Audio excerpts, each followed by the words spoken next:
এখানে যখন আসি তখন মনে করছিলাম যে 200 রিয়ালের একটা টিকিট অনেক বেশি, কিন্তু এখানে আসার পরে 200 রিয়াল না, 500 রিয়ালও যদি টিকিট হয় তাও উসুল হয়ে যাবে ইনশাআল্লাহ। দুনিয়ার সবচেয়ে বড় ঘড়ি মক্কার ক্লক টাওয়ার। নিচ থেকে দেখি আর মুগ্ধ হয়ে যাই। আজ আপনাদেরকে উপর থেকে নিচে কেমন দেখায় সেটা দেখাবো ইনশাআল্লাহ।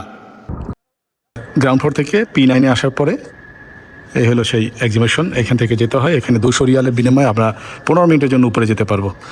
আর এইখানে 9 তলায়, P9 মানে 9 তলায় একটি মসজিদ আছে, নামাজের সময় এটা খোলা হয়। প্রবেশ করেই রিসেপশনে এসে আমরা 200 রিয়ালের বিনিময়ে টিকিট কাটলাম। অটো গাইড, এই মেশিনে গাইড দেওয়া হবে। প্রবেশ করার পরই একটি থিয়েটারে নিয়ে যাওয়া হবে এবং সেখানে আপনাদেরকে একটি ডকুমেন্টারি দেখানো হবে।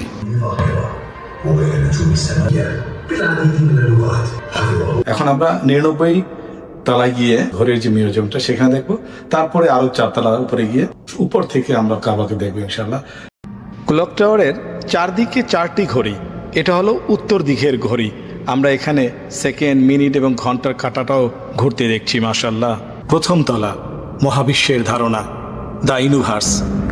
এখানে আমরা মহাবিশ্বের গঠন এবং সৃষ্টি সম্পর্কে জানতে পারি। ইসলামে মহাবিশ্বের ধারণা, নক্ষত্র এবং গ্যালাক্সি নিয়ে কোরআনের আয়াতগুলো তুলে ধরা হয়েছে। এছাড়া বিজ্ঞানীরা কীভাবে মহাবিশ্ব নিয়ে গবেষণা করেছেন তা দেখানো হয়েছে। এবার আমরা নিচের দিকে চলে যাব ইনশাআল্লাহ। দ্বিতীয় তলা, সৌরজগৎ এবং পৃথিবী, solar system and the earth. এই তলায় আমাদের সৌরজগতের গঠন, গ্রহ নক্ষত্রের অবস্থান এবং পৃথিবীর চারপাশে চাঁদের কক্ষপথ দেখানো হয়।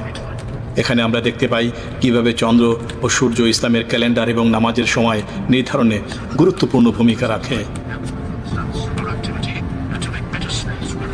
একটা নিচে যে সেকশন, এখানে 4টা সেকশনে দেখা যায়। তৃতীয় তলা, সময়ের পরিমাপ, দ্য মেজারমেন্ট।